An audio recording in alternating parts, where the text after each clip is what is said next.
tumungo rin kami sa San Jose del Monte, Bulacan. Ang sadya namin doon, si Apo Adman Aghama, isang hilot binabaylan.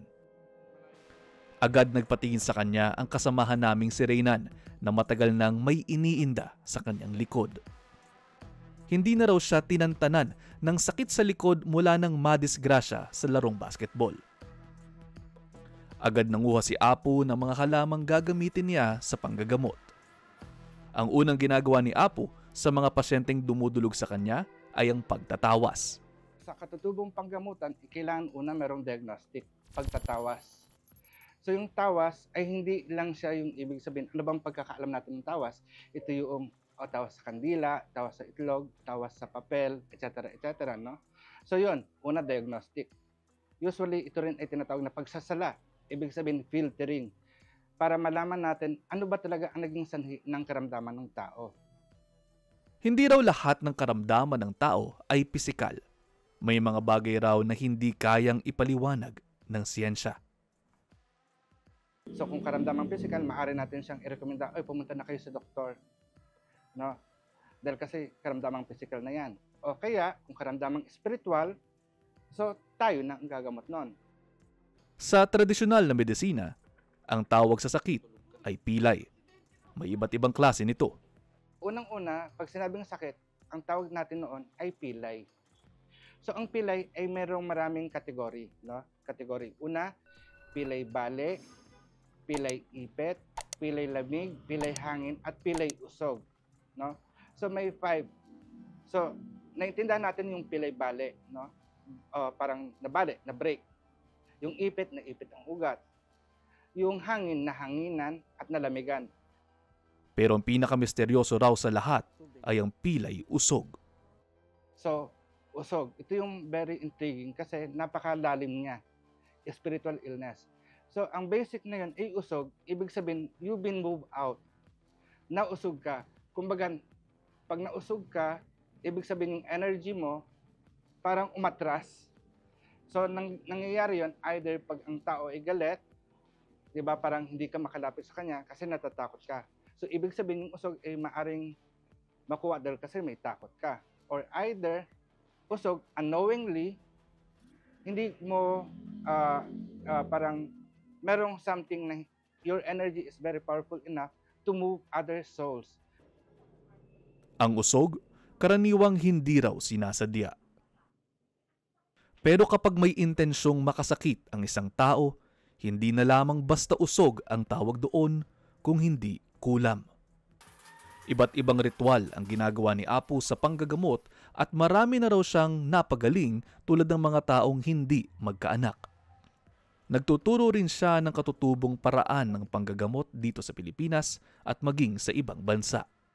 Nang tingnan ni Apo si Reynan, napag-alaman niyang mayroong problema ito sa respiratory system. Pero naramdaman niyang may problema rin daw sa pamilya si Reynan na nakakaapekto sa kanyang kalusugan. Bagay na kinumpirma naman ni Reynan.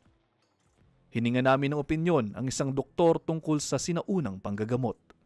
Hindi naman daw ganap na sarado ang siyensya dito. Right now, science is evolving. No? There were certain practices in the olden times na, like for example, acupressure, acupuncture. This is now being studied as another use, no? Another treatment for pain, di ba? For example, yung mga herbolarios, they're using herbs. Right now, meron na tayong PITAC, no? Yung Philippine Traditional and Alternative Program with the DOH. So dati wala tayong sa ngayon yan. No? We don't have a department talking about this alternative healing management. Pero kailangan daw dumaan sa masusing pag-aaral bago irekomenda ang isang bagay na nakapagpapagaling. We cannot recommend that which has no evidences. Okay? So kung wala pong ebidensya na ito ay nakakagaling sa mas maraming tao, hindi po natin pwedeng irekomenda yon. Pero babala ni Doc, kinakailangan pa rin ang dobleng pag-iingat. Baka raw kasi sa halip na gumaling ay lalong mapahamak. Kasi may mga iba na gumagamit ng mga produkto or mga gamot, for example, na may problema tayo in terms of yung mga contaminants, na? Or madumi, for example, na pwedeng mag-cause ng infection sa ating katawan. Pero bakit nga ba maraming Pilipino ang nagpapagamot sa mga albularyo? May sagot dyan ang isang sociologist. Una, mahal talaga no, ang magpagamot sa Western medicine. No? So kaya yung mga kababayan natin, doon sila nagpupunta kung saan mas simple at walang bayad, kumbaga. So donation lang. No? At saka doon sila sanay. No? Alam nila kung anong gagawin sa kanila at alam nila at meron sila nung materyales na hihingin o itatapal or gagawin para gumaling sila.